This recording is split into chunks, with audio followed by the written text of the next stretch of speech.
Glória a Deus. Abre comigo a sua Bíblia, por favor, no Evangelho segundo escreveu Mateus. Eu vou continuar um assunto e terminá-lo hoje. Faremos duas leituras. Evangelho segundo escreveu Mateus, no capítulo 16 e o verso 19, que diz assim: Dar-te-ei as chaves do reino dos céus, e o que ligares na terra será ligado nos céus, e o que desligares na terra terá sido desligado nos céus. Agora você viaja comigo um pouquinho mais e vamos lá no livro de Atos dos Apóstolos, aí no capítulo 2, e nós vamos ler do versículo 42 em diante. É o texto tema de nosso congresso, que diz assim: E perseveraram na doutrina dos apóstolos, e na comunhão, e no partir do pão, e nas orações. Em cada alma havia temor, e muitos prodígios e sinais eram feitos por intermédio dos apóstolos. Todos os que creram estavam juntos e tinham tudo em comum. Vendiam as suas propriedades e bens, distribuindo o produto entre todos, à medida que alguém tinha necessidade. Diariamente perseveravam unânimes no templo, partiam o pão de casa em casa e tomavam as suas refeições com alegria e singeleza de coração, louvando a Deus e contando com a simpatia de todo o povo. Enquanto isso, acrescentava-lhes o Senhor dia a dia os que iam sendo salvos. Amém. Feche seus olhinhos uma vez mais. Meu Rei querido, obrigado por esse momento que considero para mim um dos mais importantes, e no contexto geral é a prioridade, onde a tua palavra é lida e pode ser ensinada pelo teu Espírito. Pois, como sempre tenho dito, esta noiva que é tua, tudo que posso fazer, Senhor, é falar. E enquanto eu estiver a falar, que o teu Espírito possa nos ensinar a tua palavra. Bem sei que a igreja é tua e o que foi lido aqui também é teu, que a graça e a direção também é tua, e que o Espírito Santo que está aqui é o Senhor dessa igreja. Então guia-nos segundo o teu querer, e que possamos entender a tua palavra do jeitinho que ela é. Assim eu lhe rogo em o nome de Jesus. Amém. Eu tenho falado aos senhores e às senhoras esse período sobre a igreja e sobre comunhão e a cidadania celestial. As três coisas estão intimamente ligadas, é bem verdade. Vos pude falar ainda que de uma maneira bem resumida sobre o que significa a igreja, até porque não é possível tratar a temática tão profunda e tão intensa dentro de 2 ou 3 reuniões. É impossível. Portanto, nós temos trabalhado apenas uma síntese, uma ideia básica, naquilo que os irmãos podem se aprofundar na leitura da palavra, na leitura de bons livros, inclusive tendo dúvidas, nos procurando. Perceba que vos levei a compreender a ideia de Deus sobre o que significa ser igreja, e como ela é prática, como ela é simples. E hoje eu pretendo lhes mostrar, dentro desse conceito de ser igreja, tem a ideia de comunhão e a ideia de cidadania. São como que 2 trilhos que procedem da igreja, que nascem na igreja, que compõem a igreja, e que faz a igreja ser igreja. Quando digo de igreja, eu relembro aos amados que eu não estou falando da denominação, nem do templo, nem da instituição em si. Eu estou falando da igreja que são vocês, das pessoas, as tendas divinas, os templos que Deus elegeu, conforme Ele disse: vós sois o santuário da morada do Espírito Santo. Portanto, essa ideia de Paulo em 2 Coríntios 6,19 é expressada de uma maneira contundente, querendo ele frisar de que nós somos esse tabernáculo, essa habitação do Espírito Santo, e estamos alocados dentro de 4 paredes, mas que serve apenas para nos abrigar no momento de culto, onde celebramos a Deus, onde temos a ideia de ofertar e ministrar e adorar, e ao mesmo tempo, à medida que a gente adora no coletivo, nós recebemos do divino de maneira individual também as bênçãos advindas do seu trono. Essa é a ideia de igreja. Partindo desse contexto, só é possível sermos uma igreja do momento em que compreendemos que não é impossível o caminhar juntos sem esses 2 princípios de comunhão e cidadania celestial. Comunhão são os predicados que nos tornam filhos de Deus e irmãos do mesmo Pai, irmãos no mesmo âmbito e filhos do mesmo Pai. E cidadania é o que nos dá a garantia de que enquanto vivemos aqui, temos a marca constante e permanente de que somos do céu e que iremos para o céu. Portanto, é preciso compreender isso de maneira clara e bem simples, até porque o conceito que se tem de igreja não é muito aplicado naquilo que Deus tem ensinado a nós outros. Então precisamos nós termos essa consciência plena de que nós inevitavelmente somos a igreja, e é um mistério glorioso ser igreja, porque se você olhar à sua direita, à sua esquerda, à frente ou à retaguarda, você vai ver pessoas completamente diferentes uma das outras, com temperamentos diferentes, com ideias diferentes, com compreensões diferentes, com mentes diferentes, com pensamentos diferentes, com características diferentes, com discordâncias entre um e outro, com problemas diferentes, embora muitos se identificam com os mesmos problemas, uns com uma intensidade maior, outros com uma intensidade menor, mas o certo é que todos somos diferentes uns dos outros em número, gênero e grau, e portanto todos nós carregamos também bênçãos, somos pessoas com qualidades extremamente bonitas e importantes, mas somos igualmente pessoas com defeitos que gostaríamos de não ter e são exalados, e os outros conseguem ver os nossos defeitos mais do que nós mesmos gostamos ou queremos ver. O certo é que nós somos uma montoeira de gente, de pessoas, todas elas envolvidas nesses predicados todos, mas dentro de um só caldeirão, de um ambiente só, e é o único lugar no mundo que consegue agregar as pessoas de todo tipo, de todo defeito, de todo pecado, de toda qualidade, gente defeituosa que consegue caminhar junto em direção ao céu em harmonia. É um mistério, irmão. Só Jesus para construir um lugar assim. Até porque, se não fosse por Jesus, você acha que você teria comunhão durante todo o tempo com as pessoas que você convive? Conversa fiada. Teria, mas custa. Obviamente que não, né? Agora, é isso que compreende-se igreja. É esse benefício glorioso que recebemos do Eterno, porque a ligadura de sermos um vem do divino. Então diga para quem está ao seu lado: ser igreja é ter um elo de ligação, e esse elo de ligação não vem de você mesmo, vem do divino. Nós somos ligados um ao outro, querido, pela graça do divino que nos ligou. O amor do Pai nos uniu e nos formou uma só família. Somos, portanto, o seu povo, os seus filhos. E quem dera eu tivesse tempo aqui para te mostrar o pensamento e a ideia de Deus a seu respeito ao longo de toda a Bíblia Sagrada. Eu poderia te citar, pelo menos aqui, sem deixar de fora, 176 versículos, mostrando para você, cada um deles, a característica que Deus identifica você como noiva dele e quanto Ele te ama. Mas um dia talvez eu faça isso. Agora perceba que a ideia do divino não começa aqui no Novo Testamento. A ideia dele está muito aquém do Novo Testamento. E ela começa lá no Gênesis. Então deixa eu te fazer uma breve viagem para a gente chegar no Atos. De Gênesis a Atos. Vamos tentar compreender isso de uma maneira muito rápida. Volta lá, por favor, na sua Bíblia, lá no capítulo 3 do Gênesis. Aliás, vamos começar um pouquinho mais atrás, o capítulo 2. Capítulo 2 de Gênesis, o verso 9. Vamos localizar esse versículo.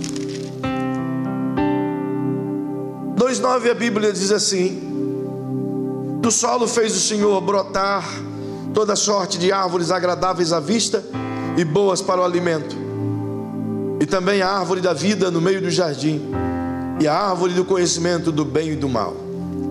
Pois bem, o que temos aqui? Temos Deus mostrando a sua ideia primária, um ambiente onde poderia agregar os seus filhos de maneira harmoniosa e em comunhão plena com o divino, onde eles poderiam não só desfrutar da presença de Deus, mas também desfrutar de todo o benefício do jardim, uma vez que as mesmas árvores frutíferas que havia centralizadas em um só lugar, também haviam em toda a terra. Agora perceba que Deus cria um ambiente em separado e coloca duas árvores em especial: a árvore do conhecimento do bem e do mal e a árvore da vida. Sendo que a árvore da vida, o divino diz ao Adão e a Eva que colocou-os dentro desse jardim. E perceba que a ideia de Deus colocando-os ali sobre a terra era para governar todo aquele ambiente. E governando o jardim, multiplicar, ter filhos e governar a terra a partir desse quartel-general que era o âmbito da comunhão, o lugar de conexão com o divino.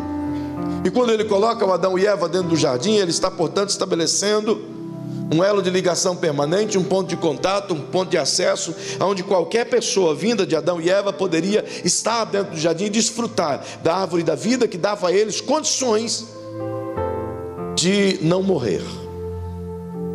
Perceba que Deus faz o Adão e a Eva, e a partir dele toda a humanidade, não os faz com um corpo imortal, faz com um corpo, carne, osso e espírito.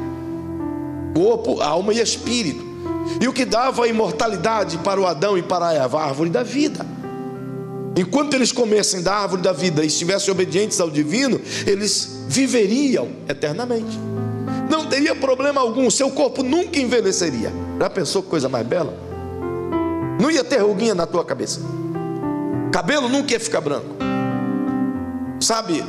Não ia criar protuberâncias exageradas que a gente fica tentando perder. De forma maravilhosa, viveriam para sempre em uma harmonia perfeita, extraordinária com o divino. Não só o Adão e Eva, mas todas as suas gerações vindas através dele. A ideia de Deus era que a humanidade vivesse na imortalidade, governando a terra, sendo, portanto, o receptáculo do amor divino derramado sobre todos aqueles que ali haveriam de viver e habitar. Note que você encontra a morte dentro do Éden, sim, não a partir do Adão e a Eva, a partir do Adão e a Eva somente quando o homem peca. Mas aos animais não era dado o direito de imortalidade. Imortalidade era apenas ao ser humano que fazia uso da árvore da vida. O que Deus está criando agora, colocando Adão e a Eva ali, é nos mostrando que a ideia dele era construir um mundo de perfeita harmonia e paz, em contato permanente com o céu, onde pudesse viver na terra, mas como que a terra fosse cheia da glória do céu. O reino dos céus estava habitando no reino terreno. A divindade permeava a criação terrena.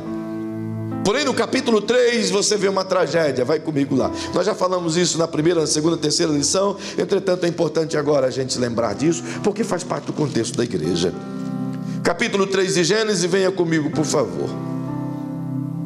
Perceba o que Deus diz no verso 22, 23 e 24. Então disse o Senhor Deus: eis que o homem se tornou como um de nós, conhecedor do bem e do mal. Assim que não estenda a mão e tome também da árvore da vida e coma e viva eternamente. Deixa eu lhe explicar aqui. Deus está dizendo assim: agora o homem pecou, ele desobedeceu. Quando ele está dizendo não se torne, ele se tornou como um de nós, ele está dizendo que o homem agora tem a consciência plena do que fez. Ele conhece agora o poder das trevas e conhece agora o poder da luz, porque antes ele estava só na luz, e Deus havia dito: fica na luz, se você escolher as trevas, você vai ter morte. E o que Deus está dizendo é agora, ele sabe, assim como nós sabemos o poder das trevas, ele sabe agora também. Ele sabe o gosto do pecado, ele sabe o que é ruim. E Deus está dizendo: tem um problema aqui.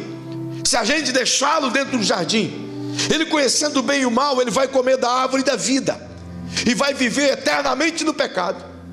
Não vai haver remissão, não vai haver conserto, não vai haver perdão, não vai haver de volta o reino na terra. porque o reino foi travado pela desobediência. Então perceba o verso 23. E expulsou o homem do jardim. Aliás, o Senhor Deus, por isso, o lançou fora do jardim do Éden, a fim de lavrar a terra de que fora tomado. E expulso o homem, colocou querubins ao oriente do jardim do Éden, e o refugir de uma espada que revolvia, para guardar o caminho da árvore da vida. Perceba como Deus faz.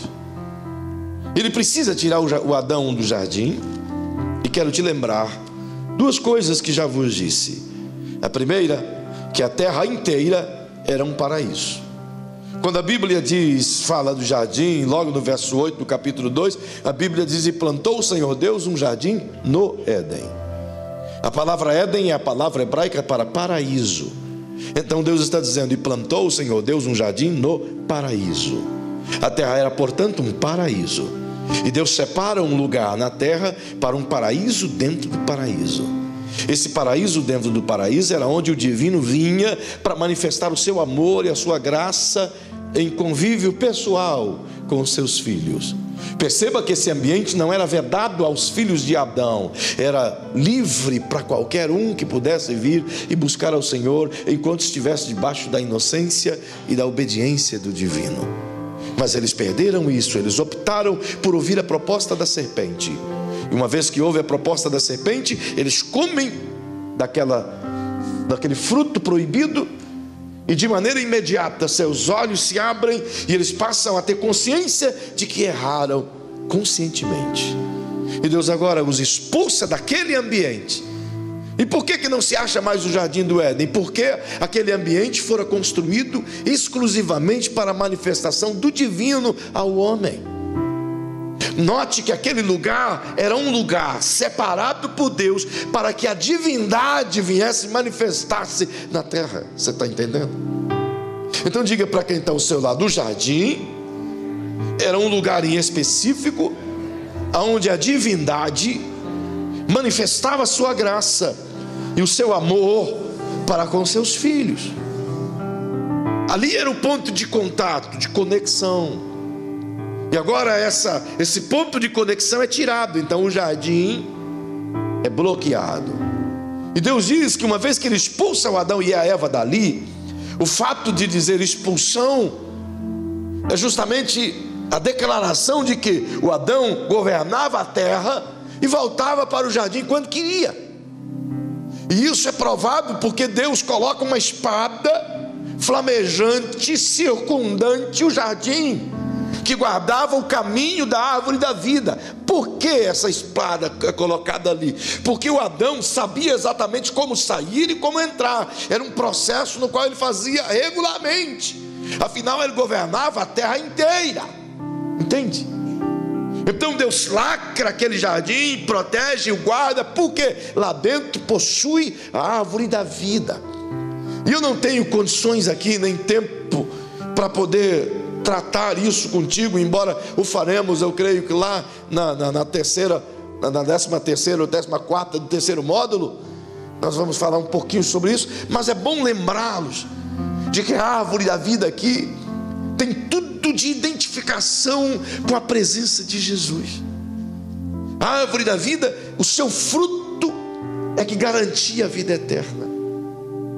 A árvore da vida é a mesma identificação que Jesus diz: eu sou a videira verdadeira. Quem está em mim pode produzir muito fruto. Quem não está em mim é cortado e lançado no fogo. Essa árvore da vida é vista na Nova Jerusalém, na praça central da cidade celestial, como a figura do Cristo lá dentro daquela cidade. Essa árvore da vida é, portanto, a extensão da graça e da misericórdia divina personificada com o Cristo ali no jardim. Mas outra coisa aparece aqui.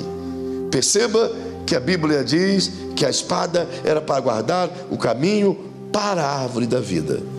A mesma sorte, o Novo Testamento chama a convivência com o Cristo e a salvação de Cristo como o caminho. Atos dos Apóstolos, no capítulo 19, do verso 6 em diante, o apóstolo Paulo diz que as pessoas saíram falando mal do caminho, caminho com letra maiúscula, falando de Jesus, que é também chamado de o caminho. Perceba que agora essa espada flamejante protege não só Jesus como árvore, mas aquilo que representa Ele mesmo, o caminho para Deus, do qual o Cristo o é. Perceba que ele diz que a árvore da vida está ao oriente, a terra do sol nascente. É por isso que você vai lá em Lucas no capítulo 1 e o 77, e Lucas diz que o oriente do alto nos visitou, de forma que está tudo interligado em Jesus, o jardim do Éden. Significa, portanto, que o jardim colocado no Éden era a comunhão com o divino. Era o ambiente que expressava o máximo da comunhão com a divindade. Mas agora o homem é expulso. E expulso o homem, o projeto do divino é interrompido por causa da escolha humana. Se não perceba, olha como Deus queria que fosse. Diga para quem está ao seu lado, eu vou te dar 3 pontos aqui. Diga, primeiro ponto, Deus queria fazer com que toda a terra fosse governada pela glória do reino dos céus através do homem. Você vê isso no Gênesis. A proposta de Deus era um reino terreno protegido, guardado, abençoado, cheio de bênção, advinda do reino divino. Mas o homem pecou, foi expulso, portanto. Essa oportunidade agora é zerada. Não há esse espaço. Então Deus precisa reconstruir isso. E olha como Ele faz. Ele vai partilhando a sua palavra com as pessoas até os dias de Noé. As pessoas não ouviram a sua palavra.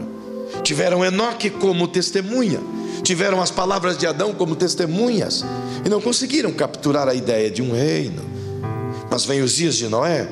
Noé recebe a incumbência de ministrar às pessoas o juízo divino, e recebe a incumbência de plantar nos seus filhos a justiça divina, para que pudesse neles crescer uma geração que temesse a Deus e pudesse trazer de igual modo o governo divino à terra.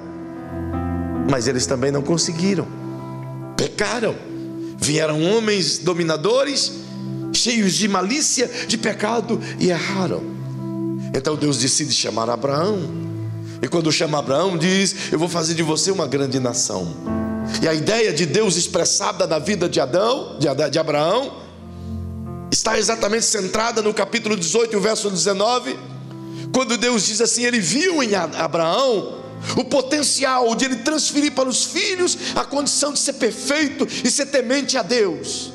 Por isso ele disse: ensina os seus filhos a serem perfeitos e andarem na minha palavra, porque fazendo isso eu cumprirei tudo aquilo que eu tenho dito a teu respeito na vida deles. Deus viu que o Abraão podia transferir caráter, justiça, hombridade, temor, reino dos céus aos seus filhos para a edificação de um reino, e ele o fez. Então agora você vai no Êxodo, no capítulo 19, versículos 6 e 7, e você vai ver Deus fazendo essa proposta de Abraão, algo real, vívido. Agora tem uma nação. Então Deus diz: sabe por que eu fiz vocês? Sabe por que eu preservei vocês do Egito? Sabe por que eu guardei vocês? Era como se Deus quisesse dizer: aquilo que o Adão não conseguiu ser, eu preservei vocês do Egito e trouxe vocês até aqui para que vocês sejam. E ser o que, Deus? Deus diz assim: vocês serão meus filhos, e eu serei seu pai. E quando isso acontecer, vocês serão o meu reino sacerdotal, a minha nação santa. Aleluia. Deus disse: o mundo vai olhar para vocês e vai me ver. Vocês vão ter tudo o que vocês precisarem. Eu vou cuidar de vocês como nunca viram cuidado. Deus disse assim: viste como eu fiz vocês saírem do Egito? Vistes que as sandálias dos vossos pés não diluíram? Vistes que as roupas em seus corpos não estragaram? Vistes que os sapatos de seus filhos cresceram à medida que os pés deles cresceram? Vistes que eu vos dei maná? Vistes que eu vos dei carne? Vistes que eu vos dei água? Desse mesmo jeito eu cuidarei de vocês, e nada vos faltará, e nenhuma enfermidade haverá no meio de vocês. Disse Deus: para vocês serem um reino sacerdotal, eu lhes darei tudo isso. E o mundo vai olhar para vocês e vai dizer: queremos ser desse Deus, queremos esse reino em nós. Aí sabe o que Israel fez? Verso 16: Deus, obrigado, fala tu com Moisés. E Moisés fala conosco: queremos negócio contigo não, somos capazes de viver na nossa terra. Então, rejeitado, abandonado no altar, desprezado como um noivo qualquer, ele ainda de longe, como ele tem uma promessa empenhada, ele faz com que essa promessa se cumpra detalhadamente, e o povo se distancia dele dia após dia, e ele envia profetas, ele envia servos, ele prenuncia coisas como quem está dizendo: gente, eu queria fazer de vocês a minha igreja, o meu reino, mas vocês estão se distanciando cada vez mais. Mas eu vou levantar um povo, eu vou levantar alguém que me queira. Gente que não me busca vai me encontrar, eu vou levantar alguém. E ele começa a usar profetas, dizendo que um dia ele restabeleceria o jardim. A árvore da vida voltaria ao jardim. Ele usa Isaías com 66 capítulos, melhor, 60, porque os 5 primeiros Isaías não está conectado com o divino a ponto de ver Jesus. Só do capítulo 6 em diante ele está conectado a tal ponto que tudo que ele vê é Jesus. Então ele consegue agora mostrar para o Novo Testamento 710 anos antes de que a árvore da vida viria para edificar o reino de Deus, do que ele chamaria de igreja. Agora perceba que desde Éden, Israel, como um reino sacerdotal, como um prenúncio de igreja,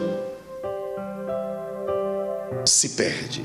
Então vem Jesus e de forma maravilhosa desce no ventre de Maria. Você conhece todo o labor, toda a tragédia, toda a história, mas ressuscitado, ele inaugura o que ele chama de igreja. E essa inauguração foi precedida por aquilo que ele disse que haveria de criar, em Mateus 16, 18. Partindo disso, essa edificação de um povo diferente, perceba como é maravilhoso. A ideia de Jesus é fazer com que aquele jardim secreto, fechado, que Salomão canta e anuncia que será, ele decide estabelecer agora. Agora eu queria que você olhasse para quem está pertinho de você e diga: assim como a árvore da vida foi colocada no meio do jardim, e a árvore da vida dava a eles do seu fruto a vida eterna, do mesmo jeito, ao crer em Jesus, a árvore da vida foi colocada aí dentro do seu jardim, e quando você come do seu fruto, a comunhão, a vida eterna no seu jardim. Você é o jardim secreto. Melhora isso e diga para quem está pertinho de você, diga: você é um jardim fechado. Aleluia. Ele está aí dentro de você. A ideia de Jesus era restabelecer ele aí dentro de você. Isso não é maravilhoso? Somos, portanto, guardados, protegidos por ele. Ele transmite isso a Pedro. Vai comigo, por favor, na primeira de Pedro, primeira carta de Pedro. Como Pedro escreve de forma tão linda. No capítulo 2 da primeira carta de Pedro,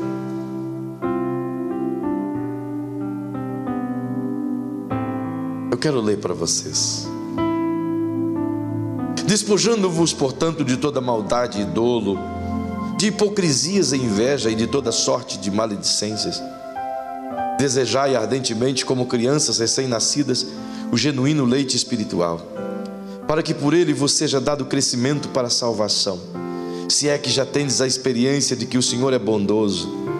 Chegando-vos para ele, a pedra que vive, rejeitada sim pelos homens, mas para com Deus eleita e preciosa. Também vós mesmos, como pedras que vivem, sois edificados casa espiritual, para serem sacerdócio santo, a fim de oferecerdes sacrifícios espirituais agradáveis a Deus, por intermédio de Jesus Cristo.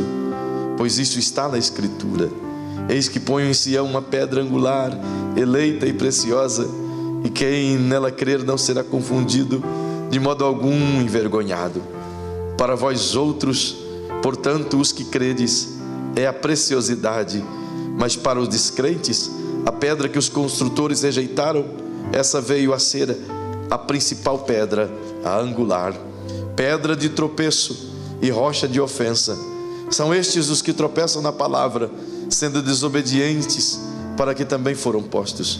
Vós, porém, sois raça eleita, geração eleita, sacerdócio real, nação santa, povo de propriedade exclusiva de Deus, a fim de proclamardes as virtudes daquele que vos chamou das trevas para a sua maravilhosa luz. Vós, sim, que antes não erais povo, mas agora sois povo de Deus, que não tinhas alcançado misericórdia, mas agora alcançastes a misericórdia. Aleluia. Você consegue colocar a mãozinha no ombro de quem está ao seu lado e dizer a essa pessoa: querido, diga assim: querido irmão, Israel, Deus disse: vocês serão meu sacerdócio real, meu reino sacerdotal, minha nação santa. Israel rejeitou, então Jesus viu você e te amou e gostou de você, foi com a sua cara e quis morar dentro de você. Aí quando ele entra aí dentro, ele entrou aí dentro, não entrou? Ele está aí dentro de você. Então diga para quem está ao seu lado: e ele estando aqui dentro, então ele disse: você é a geração eleita, o reino sacerdotal, minha nação santa. Sabe o que ele está dizendo? Israel não quis ser o exemplo para o mundo, não quis receber a glória do divino e manifestar isso ao mundo, mas eu elegi vocês, então vivam esse reino no mundo. A proposta que Deus fez a Israel acabou. A proposta que Deus fez a Israel foi: sejam meus filhos e eu serei para vós por pai. E Paulo escreve aos Romanos, nos convidando a esse, no capítulo 8 em diante, nos convidando a esse princípio maravilhoso, dizendo: olha, não mais se aproximem de Deus como um Deus distante, porque vocês recebem o espírito de adoção, pelo qual clamamos: Abba, Pai, Paizinho querido. Ele está dizendo: ele recebeu vocês como filhos amados, então agora você tem um Pai celestial, eterno e perfeito nos céus. O mesmo apóstolo Paulo, no capítulo 8 e o verso 26 em diante, ele diz que nós nem sabemos pedir como convém, mas o mesmo Espírito de Deus testifica com o nosso espírito de que somos filhos de Deus. E o Pai então comunica em nós a sua vontade. Que coisa gloriosa! Então o Pai disse a Israel: vocês serão meus filhos. Israel rejeitou. O Pai disse a Adão: você será meu filho. O Adão escolheu o pecado. Então, por meio de Jesus, o Pai diz a nós: vocês serão meus filhos. E a gente quis. E você quis. E porque você quis, o Pai diz: então ok, já que você é meu filho, você é herdeiro. Você é herdeiro de tudo que tem. Por isso você vai ser um reino sacerdotal. Você é herdeiro do reino dos céus. Então tudo que tem no céu, você vai receber aí na terra. O reino do céu possui tanta coisa, e você precisa manifestar essas coisas aí na terra. Mas Pai, eu sei, tu me deste tudo isso, mas como eu faço para receber tudo isso? Aí Jesus diz assim: vós orareis assim: ó Pai nosso que estás no céu, santificado seja o vosso nome, venha a nós o teu reino, e seja feita a tua vontade, assim na terra como no céu. O pão nosso de cada dia nos dai hoje. O que é que te falta? Ah, Jesus, eu estou preocupado com as minhas contas, com a minha dívida. Esse Brasil está em uma economia terrível, está feia a coisa, Senhor. Eu não consigo sair do vermelho, por isso eu estou orando, pedindo ao Senhor tanta coisa. Ele diz: eu sei, estou escutando. Já faz muitos anos que eu escuto essa ladainha toda, mas muda essa oração, e não está com nada. Sabe como você ora? Como eu oro, Senhor?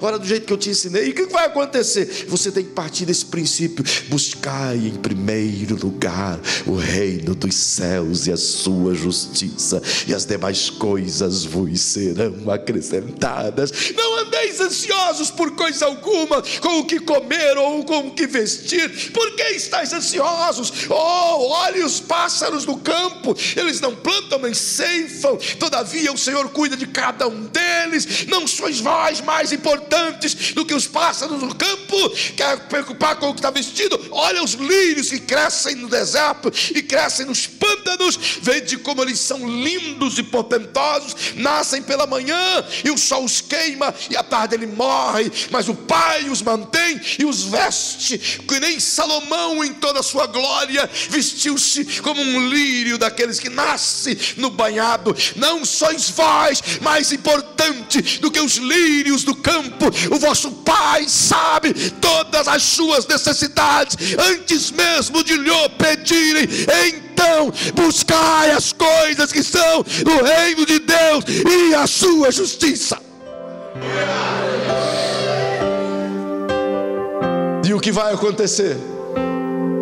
E a sua comida, e a sua roupa, e a sua casa, e a sua cura, e a sua saúde, e a sua provisão lhe será acrescentada. Hashtag glorificação. Hashtag aplauso. Mas a gente inverte os valores.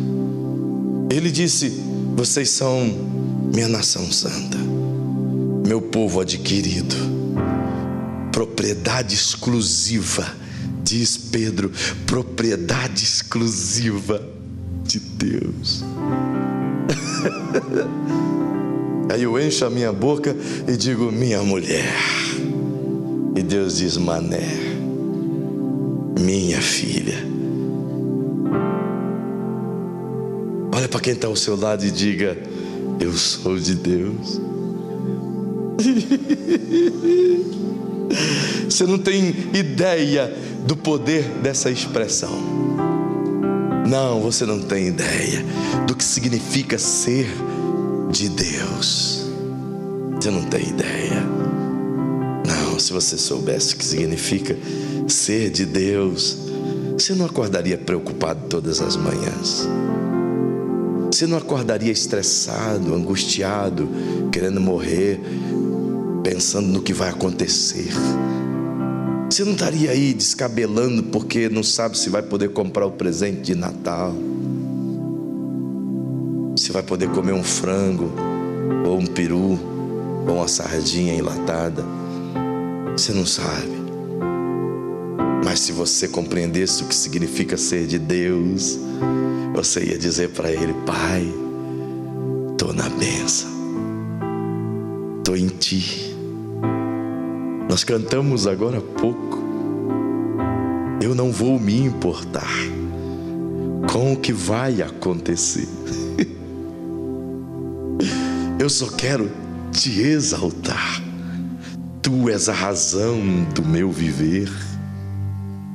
Não quero me calar, porque eu tenho adoração em meu DNA.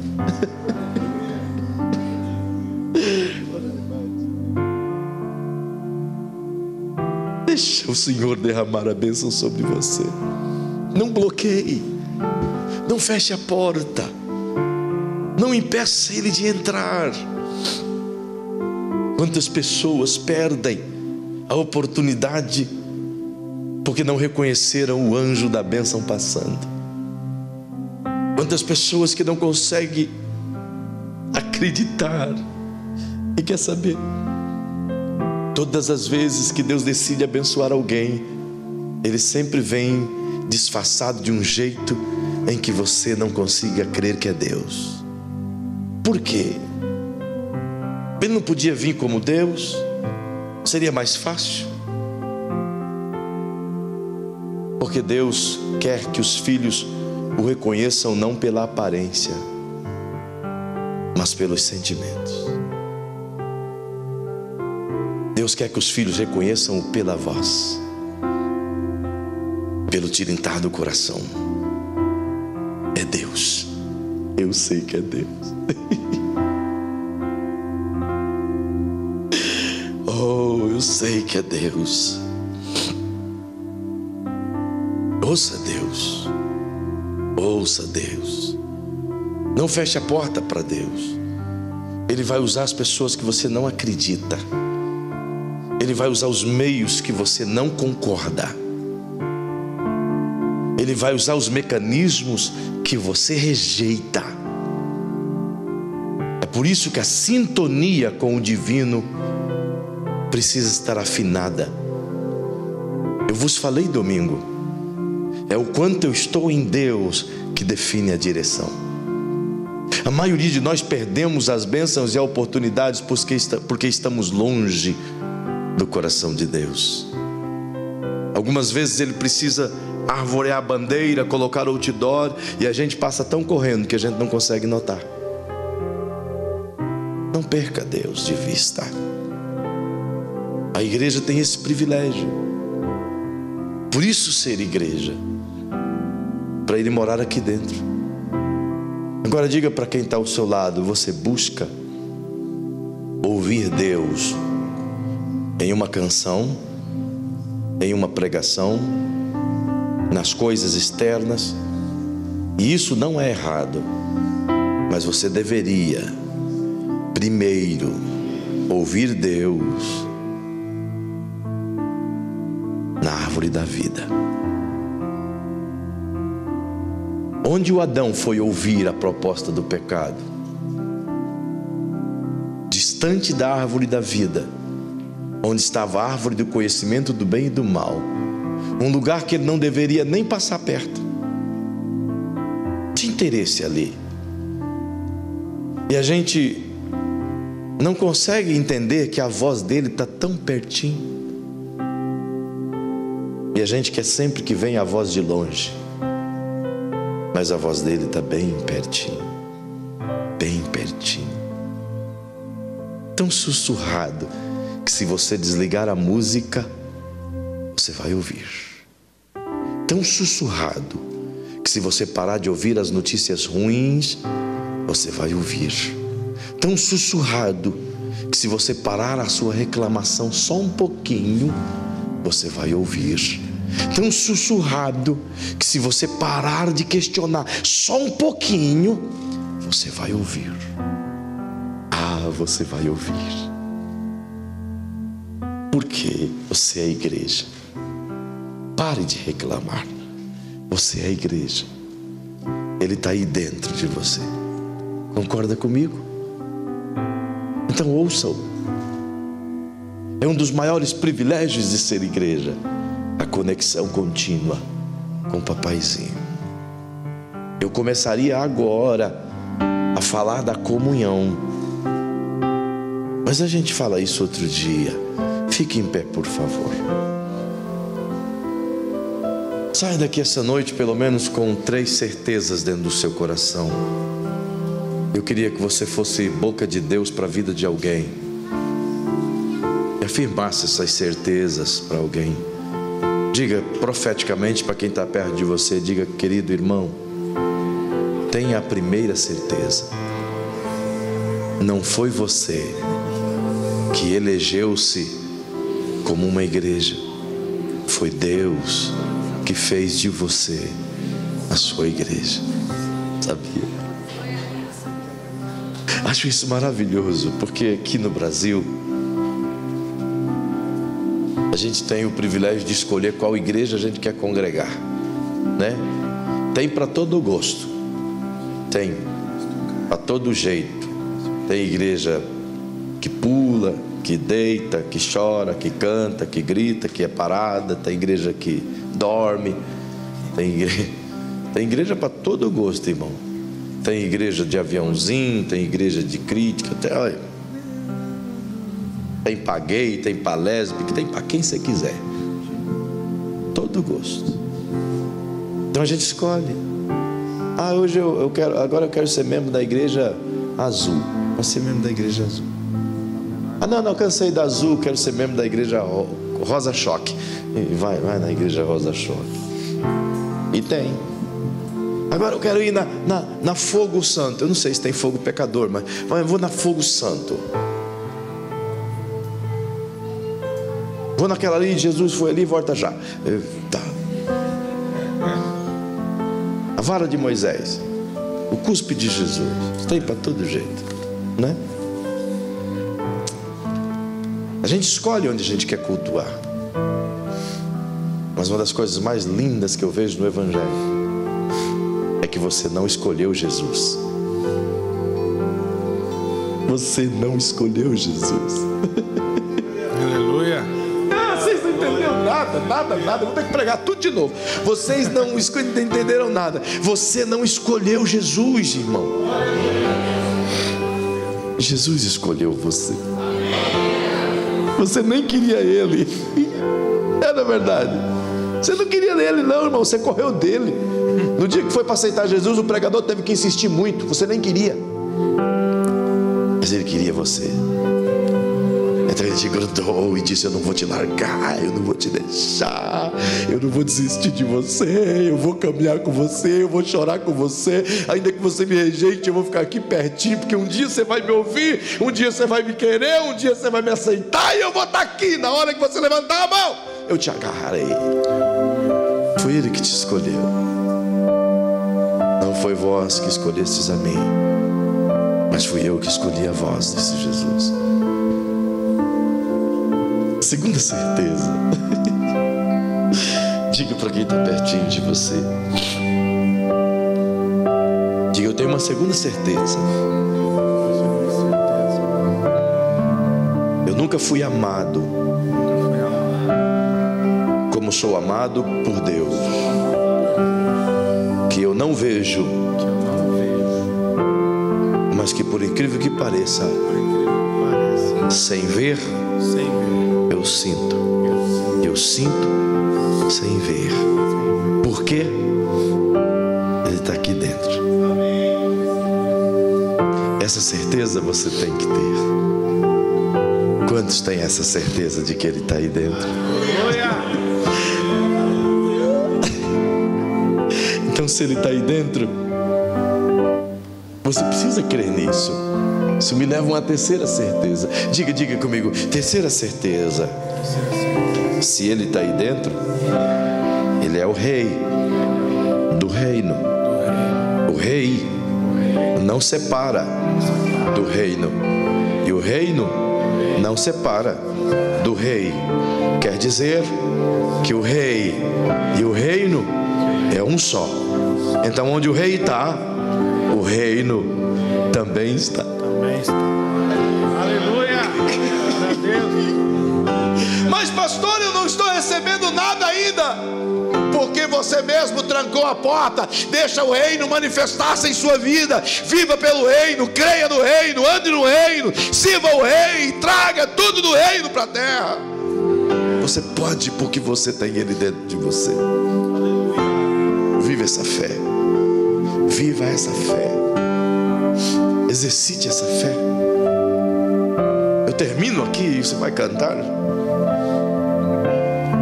Como trazer essa fé? Eu vou explicá-la no futuro bem melhor. Estende a tua mão comigo assim. Estende. Você está vendo alguma coisa aí na sua mão? Não, não é? Então estende a tua mão aí em qualquer lugar.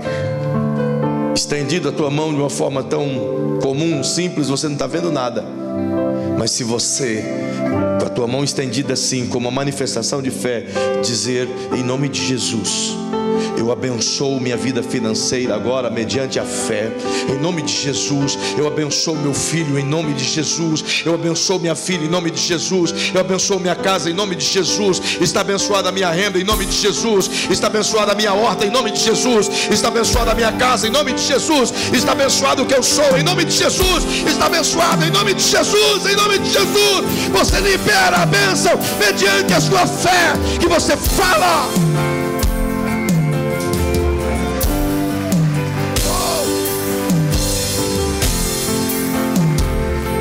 Se com a tua boca creres, se com o teu coração creres que Jesus ressuscitou e é o Senhor da sua vida, e com a tua boca confessares que somente Ele é Senhor, será salvo. Portanto, se com o teu coração crer que tudo é possível, e com a tua boca confessares, tudo é possível ao que crê. Manifeste a fé. Você acha que eu ando folgado o tempo todo? Ah, você não anda comigo, você não tem ideia. Você acha que eu não passo arroxo financeiro?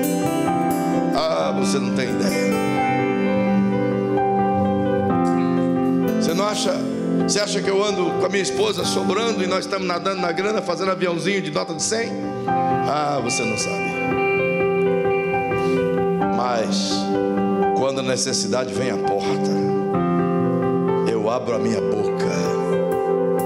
Chamem-me de louco quem quiser, mas eu começo a abrir a minha boca e abençoar a minha casa, abençoar a minha carteira. Eu imponho a minha mão sobre o meu talão de cheques e começo a dizer: Senhor, as sementes que eu já plantei, elas vão começar a brotar, elas vão começar a nascer, elas vão começar a vir, e Deus começa a frutificar. Sabe por quê? Porque a semente plantada um dia ela nasce e ela está reservada diante de Deus. Então uma hora ela vai frutificar. Libere pela fé, libere a fala pela fé. Creia. O reino está dentro de você.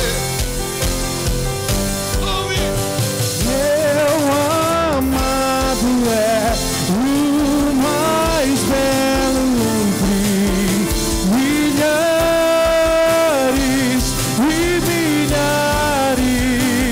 Meu amado é o mais belo entre milhares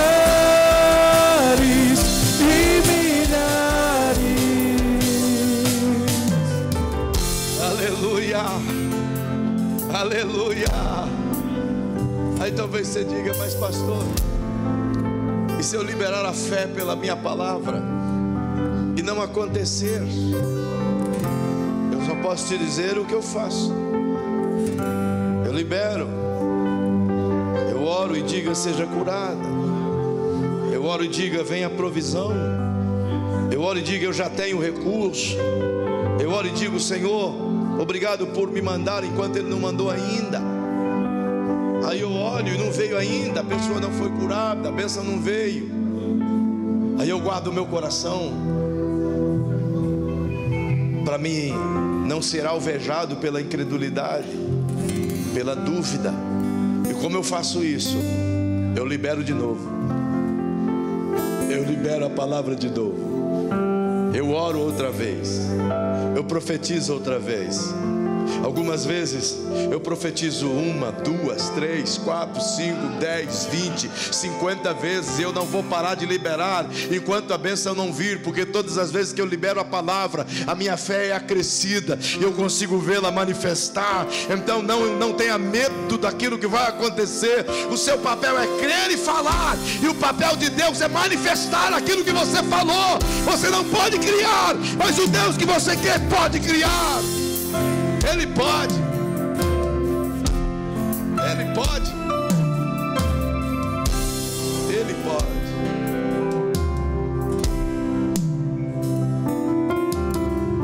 Eu quero orar com você, mas eu sei que o Senhor quer manifestar algo aqui. Então eu vou pedir para você fechar os seus olhinhos, e eles ministrarão essa canção. E quando essa canção estiver sendo ministrada, o Senhor usará ela para você como uma onda invisível do Espírito Santo. Vai entrar no seu coração e nos seus ouvidos, e vai mexer aí na sua alma, e você vai sentir uma glória intensa, como uma manifestação do divino em você. Feche seus olhinhos. Feche seus olhinhos. Feche seus olhinhos.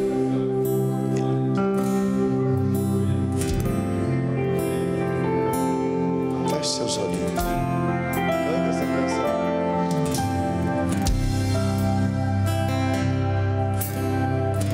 Deixa ele falar com você.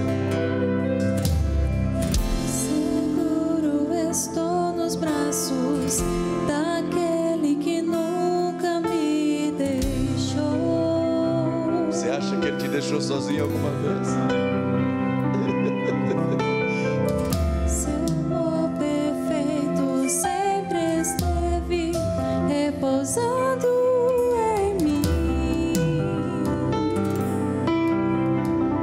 Olha o que acontece. Se eu passar pelo vale,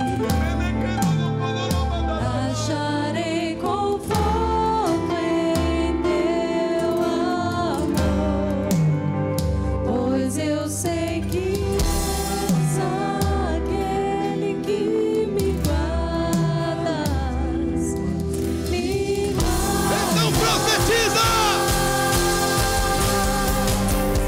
Em teus braços é o meu descanso. Em teus braços é o meu descanso. Em teus braços é o meu descanso.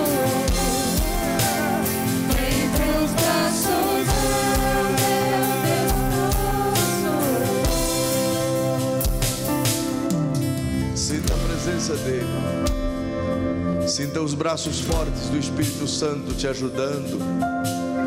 Sinta o seu coração queimar pela presença da árvore da vida. Sinta o calor do Espírito Santo te envolvendo, te ajudando, te fortalecendo. Deixe que as lágrimas que molham o seu rosto possam nutrir as raízes de sua espiritualidade.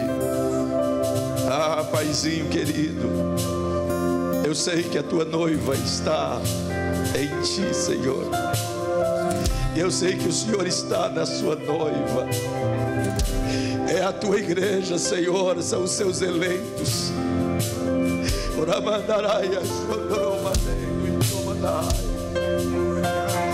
São aqueles a quem o Senhor comprou com o seu sangue e preservou. Oh, Espírito de vida, renova essa fé essa noite, Senhor. Renova essa comunhão, renova essa convicção de salvação. Renova, Senhor, essa aliança com teu filhinho, com a tua filhinha. Envolve ele ou ela nos seus braços outra vez. Deixa ele sentir o teu cuidado, o teu abraço, o teu favor. Venha com o teu reino sobre a vida dele ou dela, Senhor. Desce com a tua glória, com a tua unção. Guarda-os nessa ambiência de cuidado, do teu mover, da tua proteção. O Senhor é que tem dito, Pai. O Senhor os guarda, o Senhor os protege. Oh, aleluia. Manifesta o teu reino sobre essa igreja, Senhor. Manifesta a tua cura. Manifesta o teu conforto. Manifesta a tua provisão. Manifesta a tua presença.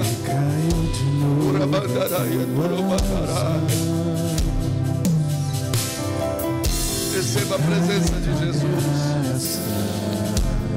Deixa Jesus crescer em você. Recaio de novo em tuas mãos. Vamos terminar cantando, vamos. Recaio em tua graça. Preocupação te tirou dele, não foi? Recaio de novo em tuas mãos. Sim, eu recaio em tua graça. Recaio de novo em tuas mãos. E se eu Passar pelo vale, se eu sei, acharei conforto em pois eu sei que és a se tu me guardas, me guarda. Em teus braços é o meu. Se eu sei que Descansa nele, descansa. em teus braços é o meu descanso. Em teus braços é o meu descanso. Em teus braços é o meu descanso. Descansa nele. Oh, descansa nele. Descansa nele. Você poderia dar um abraço apertado em quem está perto de você e ministrar sobre essa pessoa dizendo: o reino está dentro de você. Descansa nele. Seja abençoado esta noite.